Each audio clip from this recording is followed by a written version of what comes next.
Welcome to The Know, I'm Jon Risinger.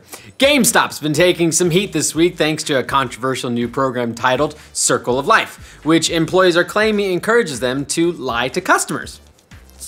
Good idea. Now, GameStop CEO is responding to these reports in an internal memo sent out to the company's employees. CEO Tony Bartel said about the accusations, "Nothing could be further from the truth." He went on to say, "We want every customer to get the product and deal that is right for them, whether that be a new or pre-owned video game product, digital game, or collectible." He did, however, admit that the behavior described in the various reports, like employees lying to customers about stock or re-upping pro rewards memberships without asking, to be disappointing but not representative of the company. Following this week's momentous verdict in the trial of ZENIMAX versus Oculus over the future of the virtual reality, former id Software boss and Oculus CTO John CARMACK is giving his side of the story. On a public Facebook post, CARMACK responded to ZENIMAX's numerous accusations about him during the trial, writing, "I disagreed with their characterization, misdirection, and selective omissions. I never tried to hide or wipe any evidence. And all of my data is accounted for, contrary to some stories being spread. Being sued sucks." Yeah, I think that last one's pretty true. Earlier this week, a Dallas jury ruled that Oculus owed $500 million to ZENIMAX for damages and NDA violation. ZENIMAX has since indicated that they might move to block sales of the Rift altogether.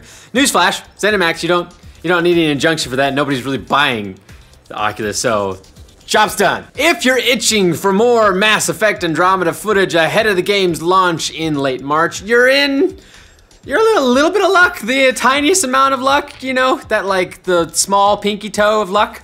BioWare debuted a brand new pre-order trailer for the game yesterday. Yes, that's a thing now apparently, because we needed it, I guess, which didn't give us much in the way of story or gameplay. It did, however, feature some of the first looks at the next Mass Effect's multiplayer, and well, it pretty much looks like Mass Effect 3's, which shouldn't be too surprising. The trailer mostly dishes out info about what you can expect if you pre-order the game, including multiplayer boost packs, unique skins for the Nomad vehicle, and some new space armor. So if nothing else has convinced you to pre-order the game yet, maybe that will?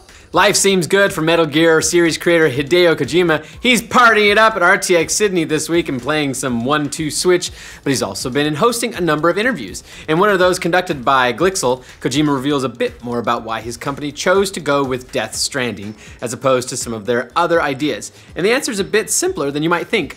Kojima says, "I had several at the front of my mind, and we ended up choosing the game that, first of all, would be best for the market and the one we were most enthusiastic about making. That was Death Stranding." Kojima went on to discuss how it's important to make games that match the times and that will sell best in the current market. You know, like tactical espionage action games set in the 60s. Have you been noticing a bit of slowdown with your PS4? According to complaints on social media, you're not the only one. Kotaku reports that numerous PlayStation users from around the web are claiming that the PS4 UI just isn't working at the speed that it used to. Many gamers are chiming in on one Reddit thread in particular, the PS4 subreddit, with several of them in agreement that the system is notably slower in recent weeks. So far, nobody seems to know what's causing the slowdown, but it's most notable on the home screen, especially when it comes to populating the media tab. The last major patch was in December, but most users seem to think that this is due to a more recent minor update that started causing the slowdown within the last month. Tired of your PlayStation 4 running out of space? That sucks. Well, good news! Sony is adding external hard drive support in the next update. Finally!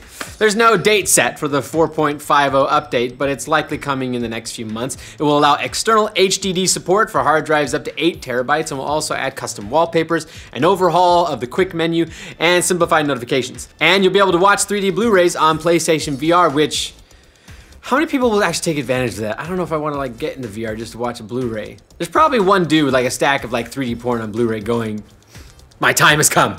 If you're a big fan of Atlas games, you could help them make some decisions about where to focus their efforts next. The company behind the Persona series just released a survey for fans asking if you'd like to see Persona 5 spin-offs, including fighting games, Persona board games, HD remasters of older Persona titles, or Persona 6. Interestingly enough, it also includes questions about whether or not they should make more games for the Switch.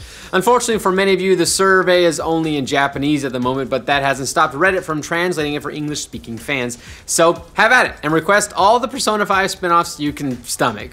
Blizzard has banned more than 22,000 Korean Overwatch accounts for cheating. Apparently it was due to use of third-party apps and other dirty tricks, according to PC Gamer. In explaining the ban, Blizzard said, creating and delivering a pleasant game environment for the majority of good players is of paramount importance to us, and we are committed to taking all the steps we can take to create, distribute, and use our programs. Hacking has been a big problem in Overwatch's Korean servers because a lot of players there play in internet cafes and don't actually own copies of the game. That means a lot of Korean players can just create a new account if they get banned, rather than have to buy a new copy of Overwatch. So it remains to be seen if these bans will have any lasting impact. Stop cheating. The upcoming live-action Beauty and the Beast movie is going to be a box office monster if early results are any indicator. Advanced tickets went on sale earlier this week, and Fandango says they're outpacing Finding Dory, according to Deadline. If that holds up, it means that the movie will be huge. Finding Dory was a big hit, opening to $135 million its first weekend. So far this week, Beauty and the Beast has been the #1 ticket seller on Fandango. The online retailer called it unstoppable early pre-sales, the likes of which Fandango normally sees for a superhero movie. Beauty and the Beast, which stars Emma Watson, opens in theaters on March 17th. First, it was a library, then a police department, and a hotel. Now, Ransomware has shut down a whole county. Yes. Licking County, Ohio is the latest hacking victim, as its government offices, including its police force, have been shut down by ransomware, according to TechCrunch.